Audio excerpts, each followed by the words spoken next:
Welcome to the review on Civil War and Reconstruction. This is period 5 in the AP exam and runs from 1848 to 1877. A big theme in this time period is what leads up to the Civil War. So as historians, we're thinking what causes the Civil War. And there are different ways to list out these causes, to organize and sort them and rank them. So this is one way that you could look at it: political, social, economic. It's not the only way. You could conceivably even have causes of the Civil War built into an SAQ in the form of dueling historians. So, be on the alert for this as a very potential topic to show up on the AP exam. Under political, we could start with sectionalism, which is the separation between the North and the South. And that's political in the sense that they both want power and want to preserve the power that they have. Southerners benefit from the 3/5 clause, which gives them extra representation in Congress as well as in the Electoral College.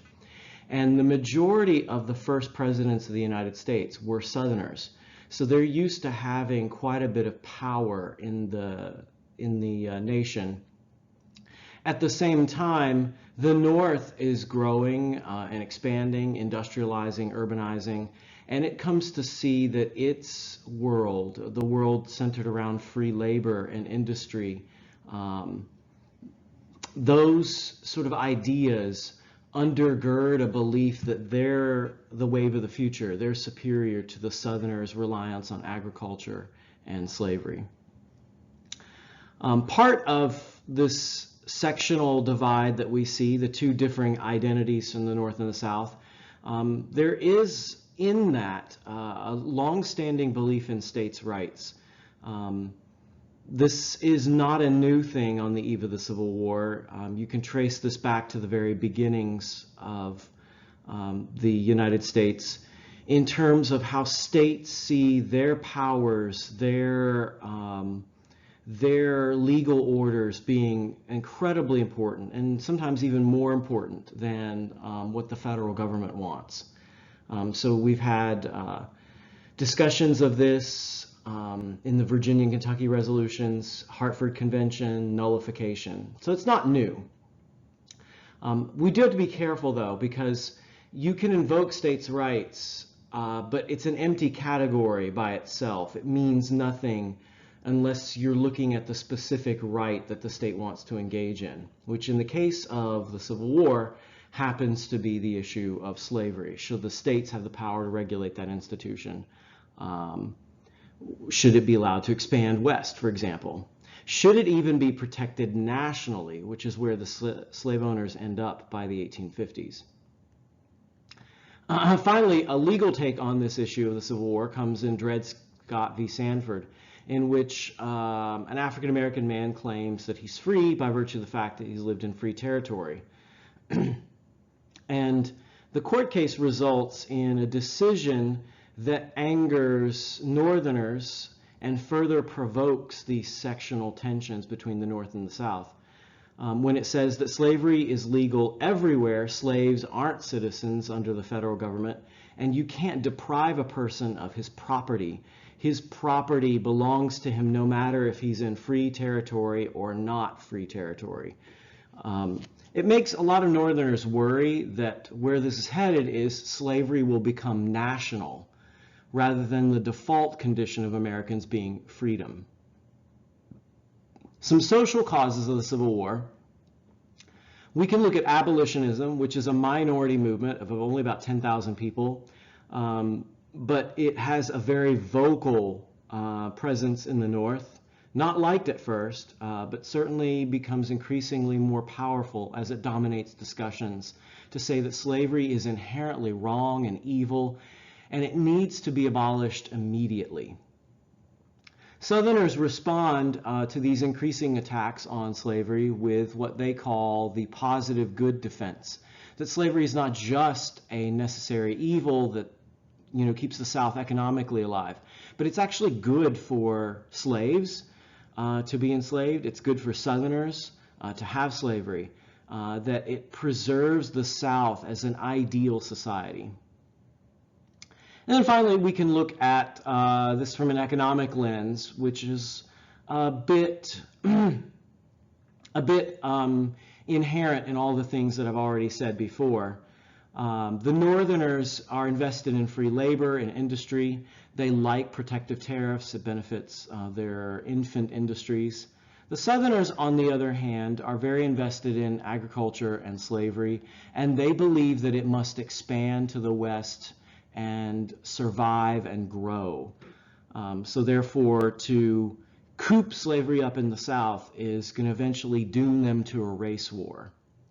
When you take all of these causes of the Civil War together, you're going to see that slavery is at the heart of every single one of these issues, which is why historians today will say that you cannot get to the Civil War without the issue of slavery and the way it affects political, social, and economic lives of Americans. The immediate trigger for the Civil War, if we had to look at the immediate event that causes it, is the election of Abraham Lincoln, which in the South provokes an incredible reaction of fear and dread that somehow Lincoln is going to end slavery and start a slave war there. And you see this in all the speeches that Southerners give at the time, that the black Republicans, as they're called by Southerners, will overturn the most precious institution that protects Southerners' lives. So starting with South Carolina in December of 1860, the South begins to leave the Union. South Carolina is the site of the first conflict, Fort Sumter, which is regarded as the beginning of the war itself, when the Union refuses to leave its fort in the South, claiming it belongs to the North, belongs to the United States government, not just the North, and therefore they're going to resupply it and hold on to it. So the Southerners really, one by one, leave the United States out of this fear that Lincoln is somehow going to overturn the institution of slavery. So we get this states' rights idea invoked, and the right here is to protect slavery. The beginnings of the war don't go too well for the Union. The North, the United States, as some scholars are saying, we should say it's the United States. After all, the Southerners are just treasonous traitors since they lost. And we have to wait until 1863 before we get something in the AP curriculum that's going to be important for us to know. And unfortunately, this thing that's important for us to know is very easily mixed up and confused. It's the Emancipation Proclamation, which Lincoln issues as a way of keeping Europeans from helping the South. And if you think about it, the wording of it really doesn't do anything to help end slavery. It frees slaves in areas under rebellion. So that would include the South, but if those are areas under rebellion, then how are slaves going to get free unless they free themselves? It's not like the North is going to be there to actually help them. So this Emancipation Proclamation is more symbolic in terms of its showing a commitment that they're going to address what caused the war to begin with. It's a diplomatic move in that it keeps the North from having to fight against both the South and, say, England and France if the Europeans were to ally with Southerners. And it represents a commitment that will open the door for African American involvement in the Northern war effort as runaways come to the North and say, I want to fight. And who better to give a gun to than someone from the South who has a very, very vested reason in shooting Southerners. The battles won't show up too much on the exam itself, which is very much an anti-military curriculum. So we'll only talk about battles when they're like turning points or major events. The Northern plan to defeat the South, the Anaconda Plan, is to choke the South by a blockade, invade through the Mississippi River, split the South into two. The North in terms of resources, has way more than the South to fight. More food, more troops, more industry. They have better trained generals. They have cotton in the South, but that is not enough to actually help them win the war in the long run. So you can have spirit and courage and good military training, but over time, the North's more food, troops, and industry is going to help actually win the war. They can outlast the Southerners. The turning point that we could mention here that could show up on the AP exam would be Gettysburg. It's an invasion of the North by the South. And during that event, it turns the tide of the war towards the North's favor, followed up by victories over the Southerners at Vicksburg, as well as the Atlanta campaign by General Sherman. In the aftermath of Gettysburg, what the AP curriculum would most likely ask about is the Gettysburg Address, which signals this new birth of freedom. For whom? African Americans. The leadership of the North and the South, you've got Lincoln as a strong leader who is not afraid to push some boundaries. For example, his suspension of the writ of habeas corpus. He jailed about 13,000 people during the war who might be a threat to the Northern war effort. His leadership leads him to make this a war about ending slavery rather than just a war to save the Union. And he does welcome African Americans into the fight. On the other hand, you've got Jeff Davis in the South, weak, ineffective. Southern governors oppose him. He is not as strong a leader as Lincoln was. At the end of the war, the United States begins the process of reconstructing the South, and this begins with Lincoln. Lincoln believed that secession was not legal, that it was a minority of people who took the southern states out of the Union illegally, and therefore bringing the South back was the prerogative of the president. This was his job to reconstruct the Union. And as he begins to do this process in the late stages of the war, he comes to argue that the Southerners don't need to be punished, that reunification should occur on very welcoming, very liberal terms. Let these sisters come back into the fold with malice towards none, with charity towards all. And so he begins this process of reconstructing, very lenient, very easy, but he's not able to complete it because of his assassination in 1865. And that meant that a Southerner, Lincoln's vice president, Andrew Johnson, would actually carry out the opening stages of Reconstruction. Johnson ran afoul of radical Republicans, and so the Republicans in Congress took over Reconstruction starting in 1867, and they came at the idea of Reconstruction from a different point of view. They believed that it needed to be about punishment. Southerners had committed treason, they had waged war against the United States, and they needed to be punished. So the Military Reconstruction Act of 1867 puts them under military occupation. Radical Republicans actually impeach Andrew Johnson, but they fail to convict him and throw him out of office because they're one vote short. They don't like the way that he is blocking their Reconstruction plans.